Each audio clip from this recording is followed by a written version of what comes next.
Hello, everyone, and welcome back to the 1 Point Safety Show with myself, Scott Hartley, and my co-host, Scouse Andy. How are you doing, Scouse? You all right, mate?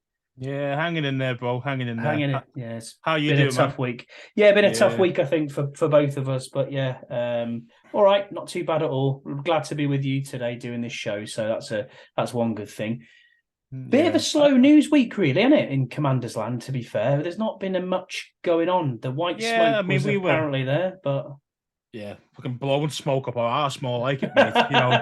yeah. That was a load of shit, that one. We thought it was all done. It'd be signed up, it'd be done by this weekend. No, it won't be. No, it won't. You're looking at end of May at the very earliest now, man. I think so. I think we're pushing Anything towards like that that. for a sale. Yeah. Yeah, unfortunately. Yeah, Mm-hmm. we did hear tweets and lots of misnomers and lots of people claiming it was done and it wasn't done and it was we're on the goal line now.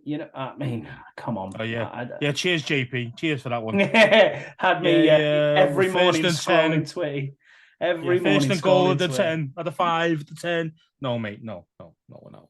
We're not We're there probably yet. We're not there we're yet. probably like field goal range. That's where we really are, to be fair. Just about field goal range, Probably. 35-yard line. You're probably right, and I think we'll move on and we'll cover that a bit later on in the show. I think so. This week's news, then, actually signing today on the player front, we've signed offensive tackle Trent Scott from the Steelers, who started 8 games in 2021. Played 8 games in 2021. He started 1 game. He's played 60 games in total over a 5-year period with the Chargers, the Panthers, the Steelers, and he was 2019's Chargers starting left tackle. He played in all 16 games and started 9 of them 16 games. So really, I think he's more of a depth piece. We've heard he's the fourth tackle on the depth chart. I know again that he has that positional flex, as Ron likes to say, has played snaps at left guard as well. So do you think that he's here just as a depth piece, or do you think he's here to potentially look at taking either that left guard role or pushing Charles Leno for the left tackle spot? Well, I agree. I think he's going to be a depth piece. As you mentioned, he can play multiple positions. I just don't think he's that good, because if he was, why would he have so many teams in so many years? You know what I mean? Like, there's obviously a disconnect somewhere. So he mustn't be that good. He So was for me, undrafted as well in yeah, 2018. yeah. I mean, So he had one successful season, the way you were speaking there. So from that angle, he's definitely going to be a depth piece, and see how he goes. I mean, but to be fair, the left guard spot is up for grabs, because Norwell's going to be cut in June. I'll guarantee that he's gone. So there's definitely a gap for him if he can produce. There's a space, there's an opportunity for him. At left tackle, it's unlikely he's gonna take over Leno. But again, that's not great depth, either starter or depth at left tackle. Do you know what I mean? So I don't like Leno. I definitely don't like Norwell, and I don't like this guy as a depth piece. I mean, he might just be a camp body. He might get cut before the start of the season. Who knows? But we have to see how he is, and I will hold my hands up if he does produce, but yeah, unlikely. we've currently got 60 players on the roster when you include him, and obviously you're supposed to have a 90-man camp, aren't you? So where Yeah, we're getting 30 people from, yeah, I don't know. with 3 million in cap space. Yeah, it's How can we not. afford? How can we afford another 30 guys on 3 million cap space? Yeah, it's Even not even the good, is vet it? min, even the vet mins, you can't do that. No. You know what I mean? You couldn't do it. So yeah, it's going to be I mean, interesting. you can sign and cut, obviously, and that's what has to happen. But he's got a chance to make the final roster. This chap, Trent Scott. But again, it's a depth piece, and we need depth at O line. We do need depth at O line. I mean, at the moment, what we're But, looking at left guard, we're but we, looking at what Chris Paul. We've yeah, got. but that's what I'm saying. We need quality starters as well. We don't just need some depth. It's all well and good if you've got a great offensive line. You go, do you know what? Just need a couple of depth guys. That's totally fine. Our guys are actually, yeah, you got a couple of pieces you feel good about now that we've got them. Wiley and you still got Cosme and those type of, and Gates, who, if he stays healthy, is a good player. Mhm. So you think, okay, there's some pieces there, sure, but end of the day, it needs more. Do you know what I mean? It needs a bit more quality, not just bodies. If that makes sense. Yeah, and I think they're just doing this for bodies, really, aren't they? That's what they're trying to get in. I mean, what have we got? We've got who's is it not what's the guy who was out of turned up at Bieniemy's press conference? Right guard, I think, might have played left guard as well. Used to be at LSU. Oh, we drafted him. I can't even remember his name. It's not Jerome Christian. No, I can't remember his name now for the life of me. We've got Chris Paul, and then we've got who else? We've got Cosme. Go on. Christian was the swing tackle, yeah, he wasn't he? But he got cut, didn't he? He went a while ago. Lucas still got Cornelius Lucas as the swing tackle. Yeah, he's still got a year. Still got a year left on his deal. Do you know what? I can't remember his name now. It's actually going to bug me that. But is he still playing for us now, or is he gone? Yeah. He turned up at Eric Bieniemy's press conference. Guard. Yeah, he's a guard. Yeah, I cannot remember his name for the life of me. Anyway, Sadiq Charles. Well done. You've smashed it out of the park there, Scouse. Yeah, Sadiq Charles was the name I was looking for there. I mean, this guy though, right? I mean, I know he's been injured most of his career, hasn't he? Really, let's be honest. Every season he goes out injured with something. Never played a full season, even if he was available, which he hasn't been. And he was a third round pick, wasn't he? Was he a third round pick? Yeah, he was. Yeah, no, I think he was a fifth. I think he was a fifth round pick. Actually, I can't remember because I knew he was meant to go a lot higher, and he didn't go, and he dropped a lot. Yeah, he did drop. I just can't remember what round it was. But to be fair, it's like, it's he hasn't really produced. Do you know what I mean? He's one of these other guys who's like flattered to deceive. He hasn't done anything. So for me, I'd cut him. Yeah, but we do, as you said before, we do need the bodies, don't we? That's the other thing is you need the bodies you need the bodies to play. Cut the fool. Cut him. It's gonna be very difficult. We also had a visit of the facility from Anthony Walker, linebacker out of the Browns, who's apparently Jacoby Brissett's best mate. Quite an interesting one. He came for a cup of tea and disappeared. And no deal reached with him, who is a veteran linebacker. Totally shafted there, weren't we? We were just used and abused to find out his market value, to be fair. He probably came in, I'll come under the guise of Brissett's best friend, and Brissett's going to try and get me to sign here. But really, he probably just went there, found out how much he was worth, how much we were going to offer, and then went straight back to Cleveland the next day and went, this is what they're offering me. And they went, yeah, we'll match that. And that's where he is. Stays.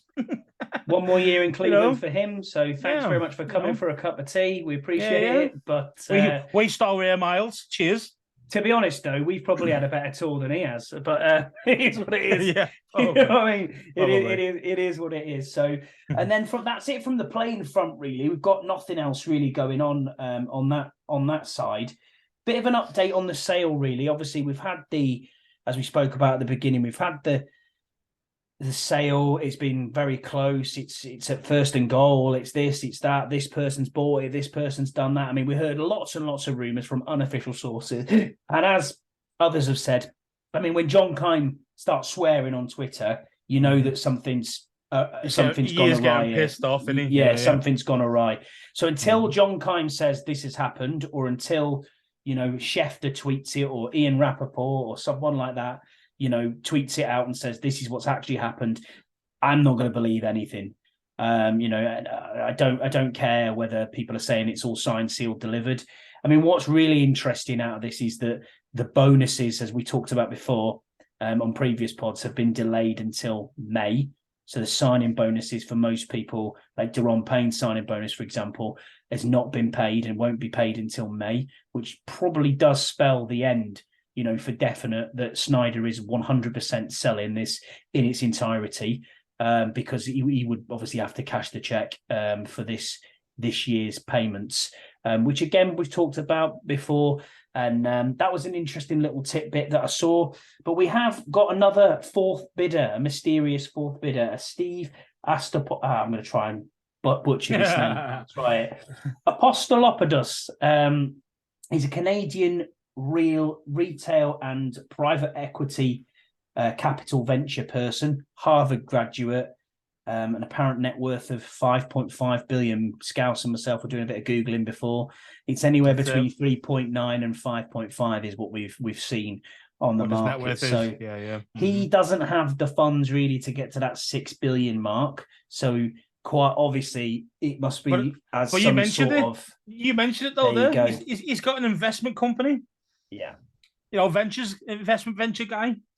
He's going to have shitloads of dudes. He's got loads of money willing to invest in the football team. So yeah, I don't think you'll have a problem finding the money for it.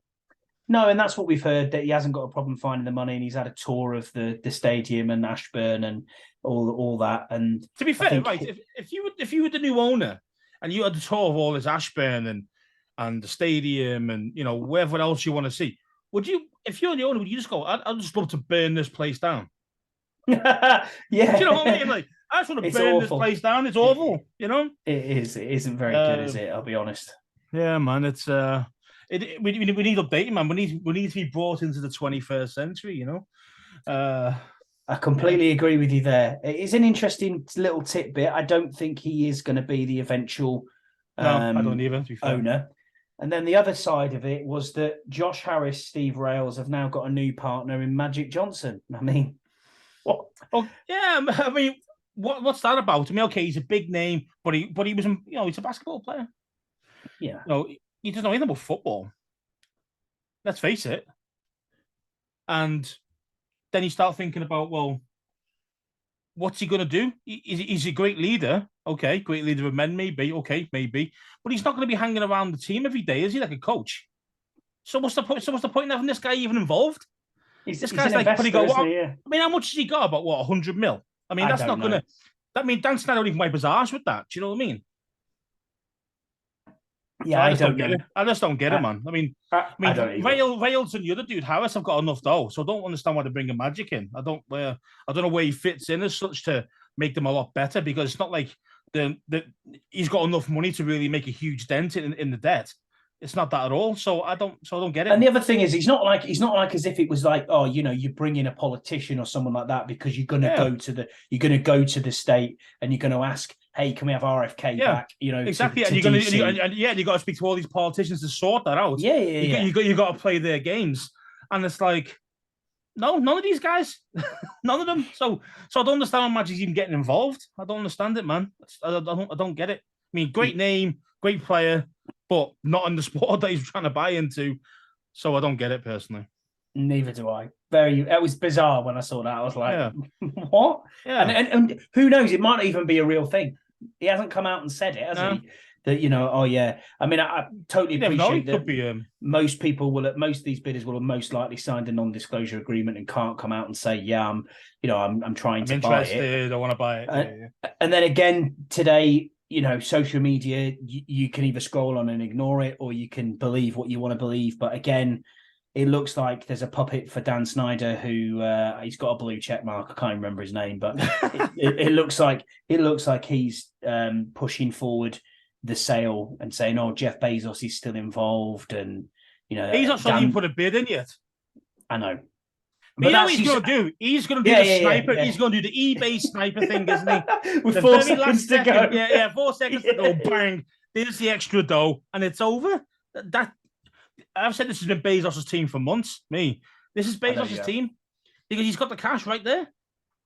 These guys are like scrimping and sleeping and trying to get Magic Johnson involved when you can just go in and start. You know what? I'll just be credit card. There you go. Put it on the bill. That's how much money he's got.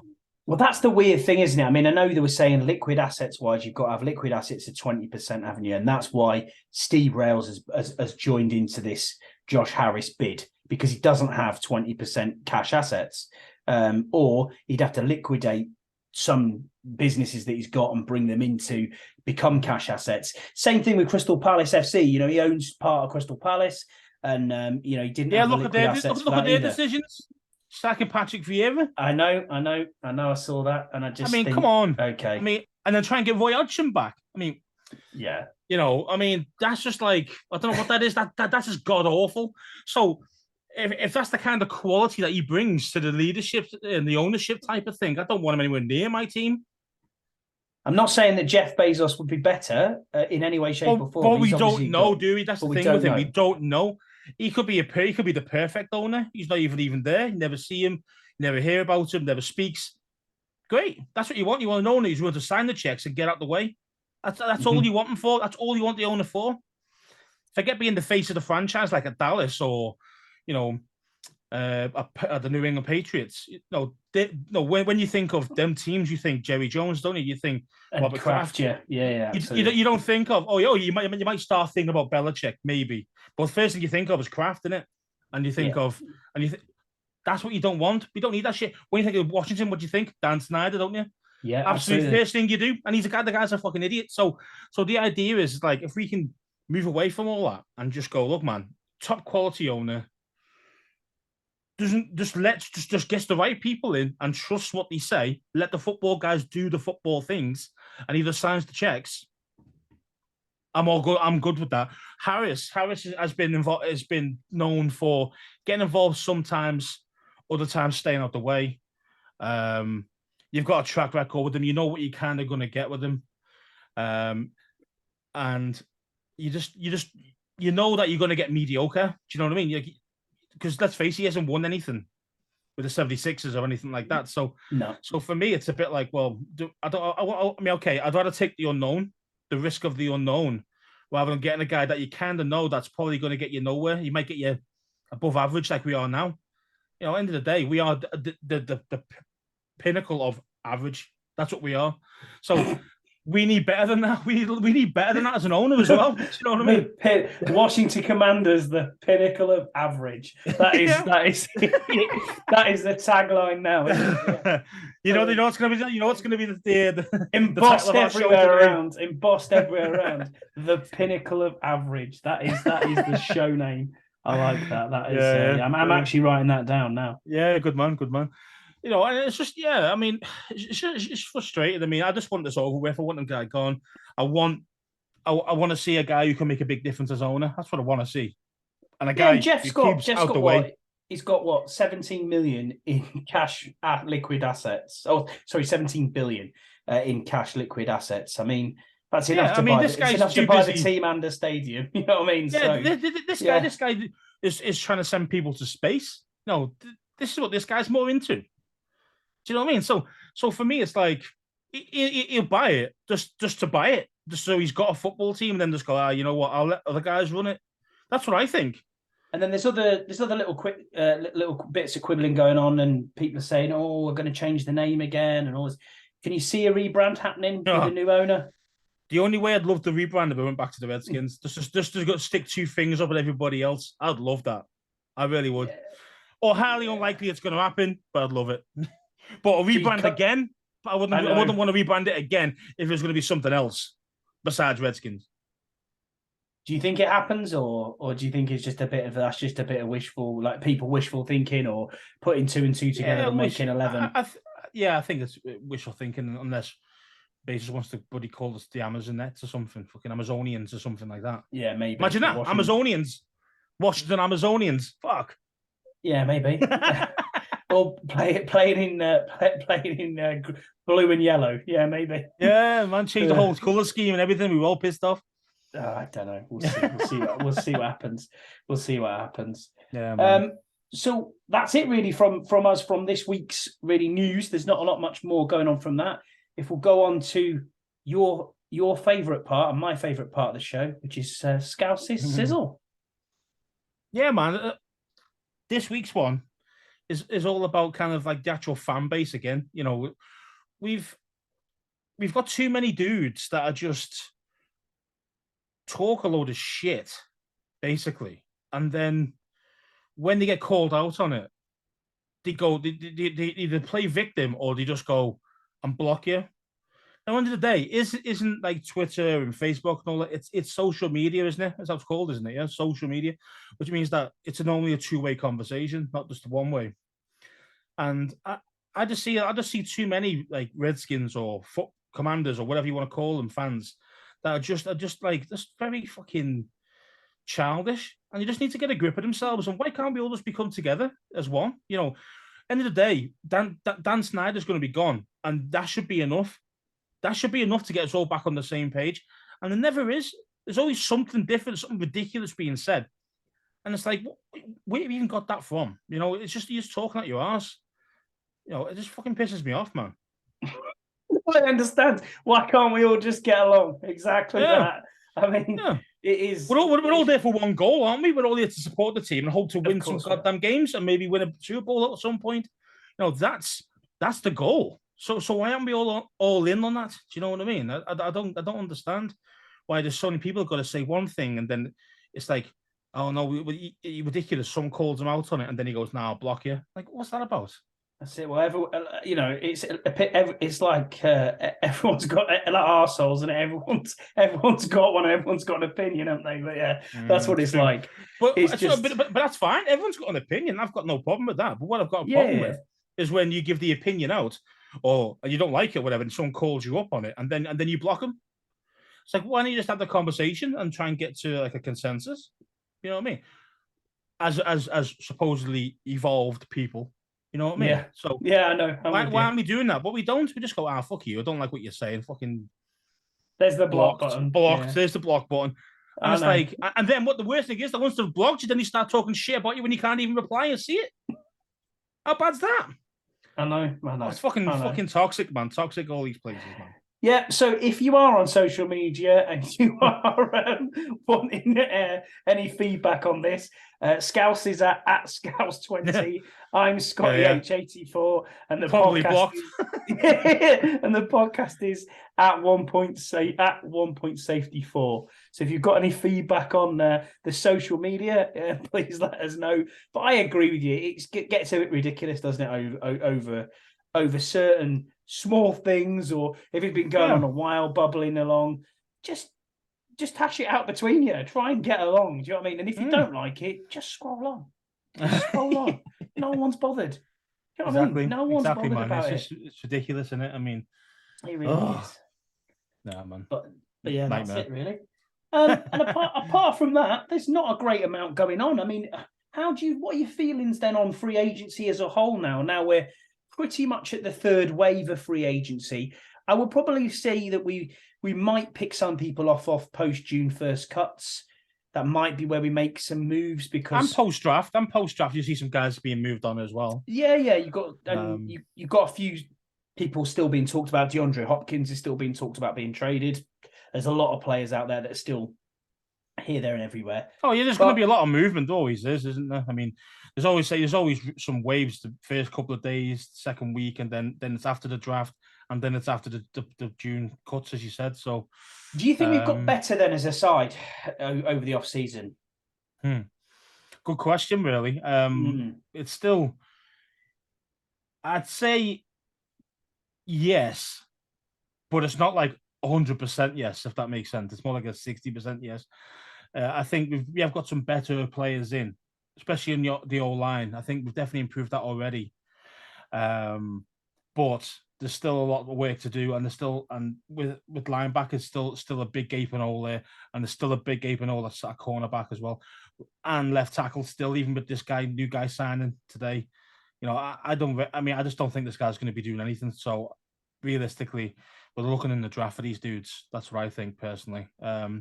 Gonna have to hit big on this. So at the moment, we're a bit like, are we a bit better? I'd say a bit better, but not by a lot.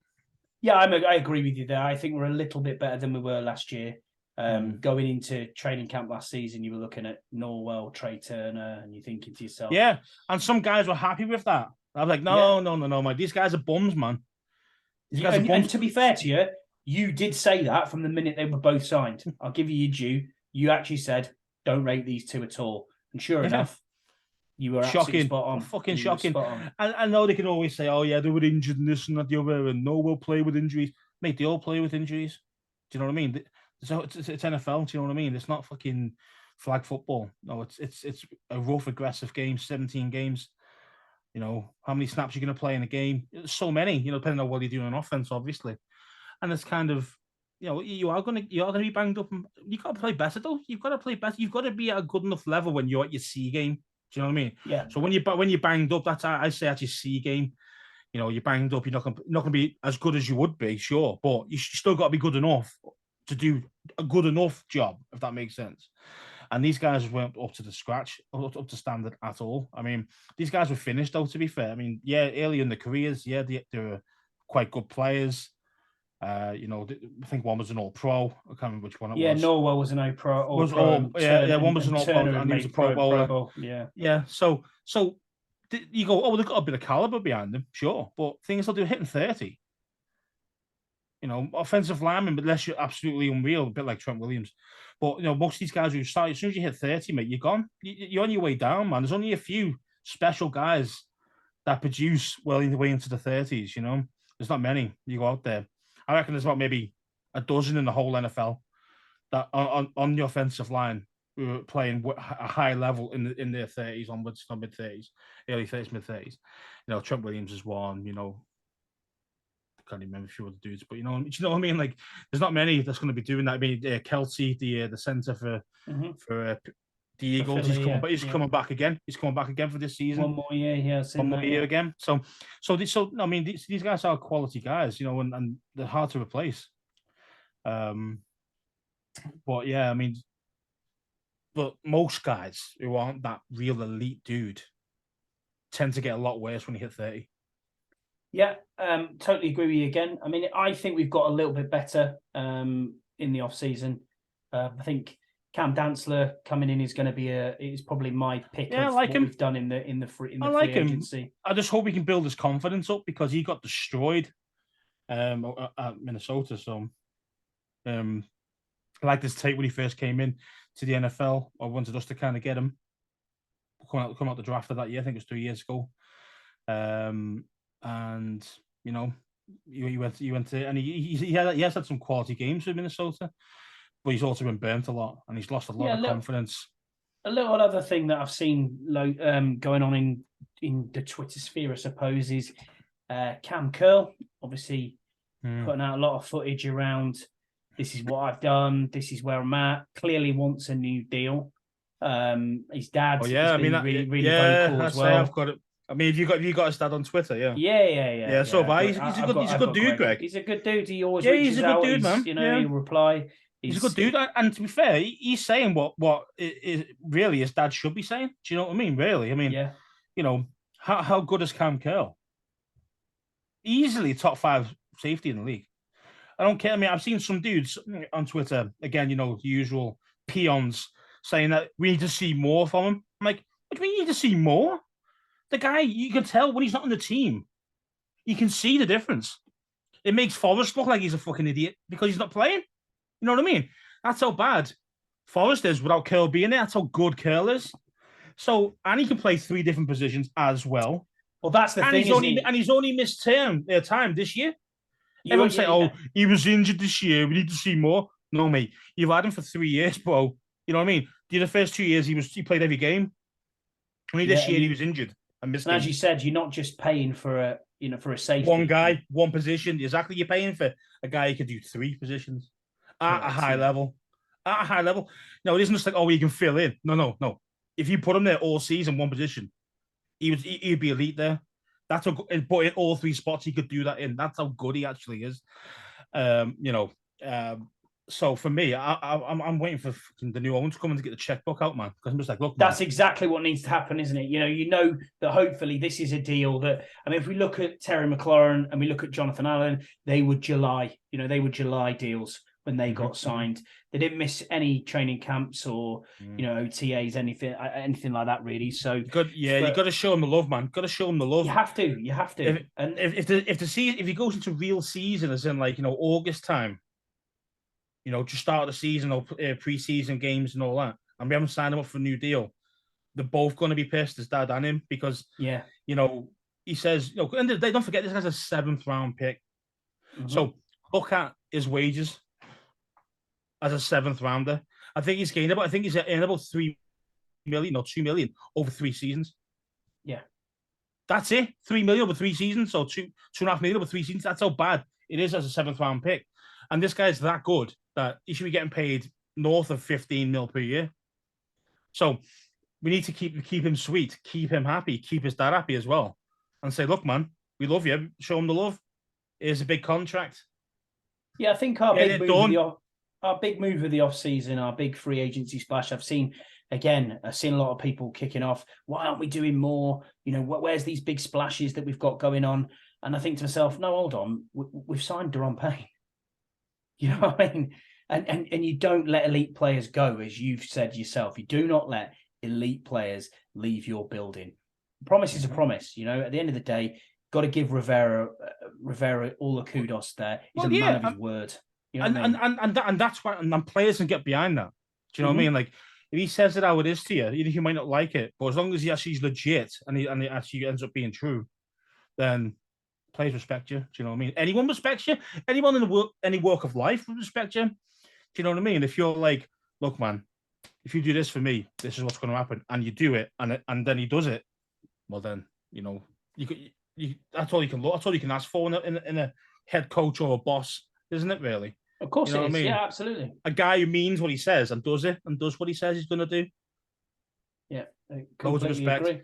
And that's why I love Ron. It's just, I'm just a bit annoyed with some of his decisions, but in general, no, as a man, I mean, there's nothing negative on him at all.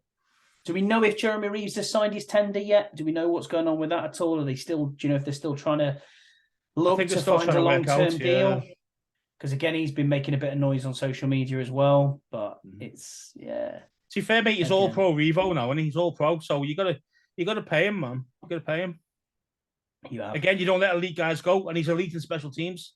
He is. So, yeah, he's our elite guy. So you've got to make it happen. He's the only all-pro special teamer for the NFC. So yeah, really. So that's really, telling me there's no. True. That's true. Yeah, that's true. There's no one that went to the Pro Bowl as a special teamer other than him, and on all pro. So yeah, that's it. You know what I mean? You've got to keep him in the building. So yeah, it'd be interesting. And everyone loves him as well. You would do. Everyone and there's another couple of interesting months ahead of us, I suppose. Let's just try and hope we see some white smoke soon, Scouse, and we get it over the line. Dan finally goes. We can get to a parade somewhere. Party time. Party time. Party time. And then move forward with whoever is the new owner. Maybe have a moan. And we just got to back him. Yeah. We just got to back whoever it is. We'll maybe have a moan about him in a couple of weeks, I suppose. But he hasn't got the checkbook out already. But we'll wait. I'll be like, hey, bro, I'll just spend $6 billion on this thing. Give me a chance. You know what I mean? Exactly. But yeah, it's true, man. Well, that's it really from us this week. There's not much more to talk about because it's been a bit of a slower week in news.